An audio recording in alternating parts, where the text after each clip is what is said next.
Class 3 staying safe में हम safety at home देख लिए थे, सेफ्टी एट रोड देख लिए थे। आज हम देखेंगे सेफ्टी एट स्कूल में कि हम स्कूल में किस तरीके से सेफ़ रह सकते हैं। तो चलिए स्टार्ट करते हैं। इसे भी हम कुछ पॉइंट दिए हुए हैं, उसी में देखेंगे, पॉइंट वाइज देखेंगे। सबसे पहला पॉइंट क्या दिया है, डू नॉट गेट इन और get off a moving bus, always stand in a queue and wait for your turn, never push other while waiting in a queue, otherwise somebody might fall and get hurt.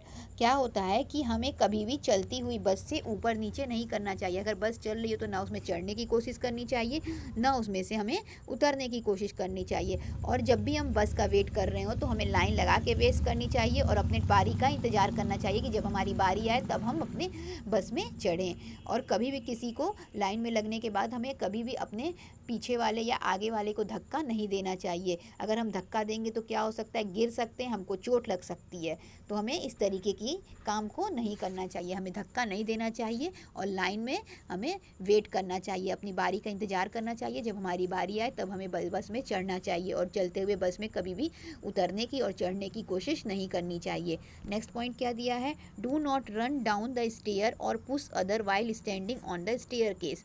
कभी भी सीढ़ी पर चढ़ते समय या सीढ़ी पर उतरते समय किसी को भी वहाँ पे दौड़ना नहीं चाहिए, ना ही किसी को धक्का देना चाहिए। नहीं, क्योंकि यदि हम वहाँ पे दौड़ेंगे या धक्का देंगे तो हम वहाँ किसी को धक्का देंगे तो क्या हो सकता है कि हम उस पे से गिर सकते हैं और हमें चोट लग सकती है।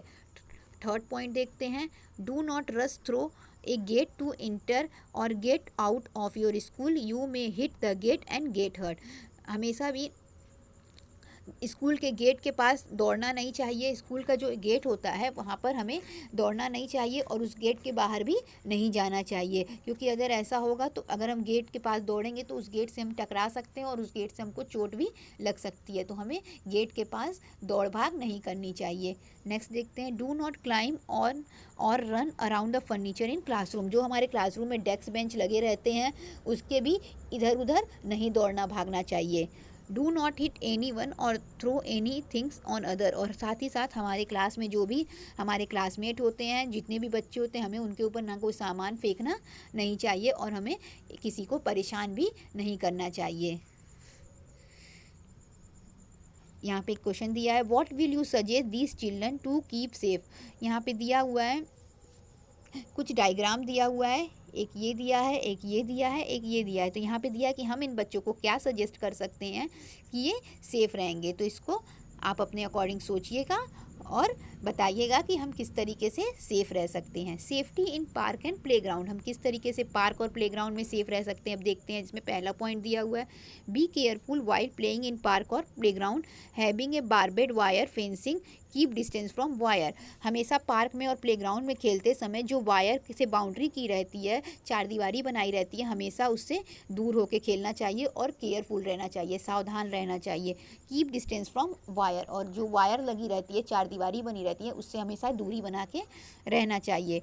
Do not run on A uneven ground और you may fall down.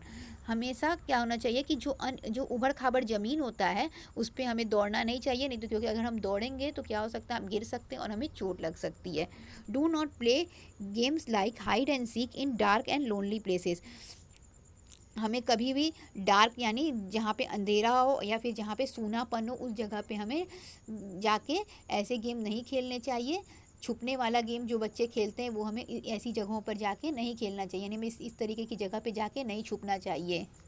Harmful insect hide in such places and they can sting you. क्यों? क्योंकि क्या हो सकता है, जो सुनसान जगह होगी या जो अंधेरे वाली जगह होगी, यहाँ वहाँ पे कोई हार्मफुल इंसेक्ट हो सकते हैं, कोई हमें हार्म पहुँचाने वाले कोई कीड़े मकोड़े होते हैं जो क्या हो सकता है, हमें काट सकते हैं। और इससे क्या हो सकता है, वो हमें काट लेंगे और हमें नुकसान पहुँचा सकते हैं। तो हमें अपने आप को इस तरीके से बचा के रखना चाहिए यदि हम पार्क में जाके खेलते हों या फिर प्लेग्राउंड में। इसके बाद दिया हुआ है फर्स्ट एड। अब देखते हैं फर्स्ट एड क्या होता है। First aid the immediate help given to a injured person before the doctor arrive. Doctor के आने से पहले तो जिस पर्सन को चोट लगी रहती है उन्हें तुरंत हम क्या करते हैं, कोई ना कोई उपचार करते हैं। यदि किसी व्यक्ति को कोई चोट लग जाती है तो हम उसका डॉक्टर के आने से पहले कुछ छोटा मोटा उपचार करते हैं, उसी को क्या कहते हैं, उसी को हम फर्स्ट एड कहते हैं। इफ़ यू गेट इंजर्ड और सी somebody around you injured, immediately look for first aid. यदि आप इंजर्ड हो जाते हैं, यदि आपको चोट पहुंच जाती है या आप अपने आसपास किसी को देखते हैं कि किसी को चोट पहुंची हुई है, किसी को चोट लगे, तो सबसे पहले क्या करना चाहिए, उसे फर्स्ट एड देना चाहिए। Given below some first aid tips that you can follow in such a situation. नीचे कुछ फर्स्ट एड टिप्स दिया हुआ है जिसे अभी 1 बाय 1 मैं आपको बताऊंगी, तो उसे क्या करना चाहिए, आपको फॉलो करना चाहिए। तो चलिए देखते हैं सबसे पहला क्या दिया हुआ है। Do not panic and keep com.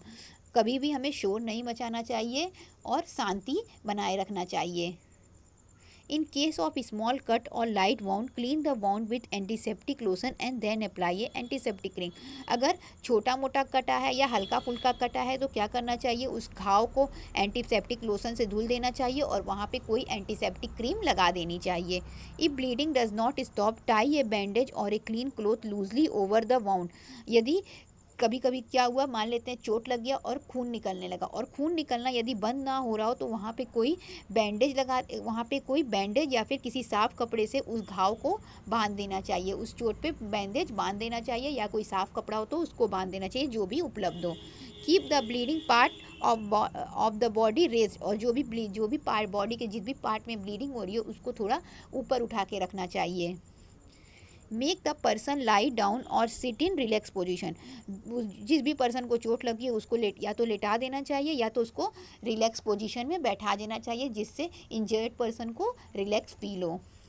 If a person faint, do not crowd around him, allow him to breathe in fresh air. यदि किसी व्यक्ति को क्या हो जाए, चक्कर आ जाए, तो उसके आसपास भीड़ नहीं लगाना चाहिए, बल्कि क्या करना चाहिए कि उसके आसपास भीड़ न लगा के हमें किनारे खड़े हो जाना चाहिए, जिससे क्या हो, उस व्यक्ति को फ्रेश एयर मिले, उस इंजर्ड पर्सन को फ्रेश एयर मिले और उसको अच्छा लगे। कॉल अ डॉक्टर और एन एडल्ट इमीडिएटली। और उसके बाद तुरंत डॉक्टर को कॉल करना चाहिए या हमारे संपर्क में जो भी बड़े हों उनसे संपर्क करना चाहिए। इसके बाद फर्स्ट एड देने के बाद तुरंत हमें डॉक्टर से संपर्क करना चाहिए। तो इस तरीके से ये चैप्टर आपका समाप्त हुआ। Thank you.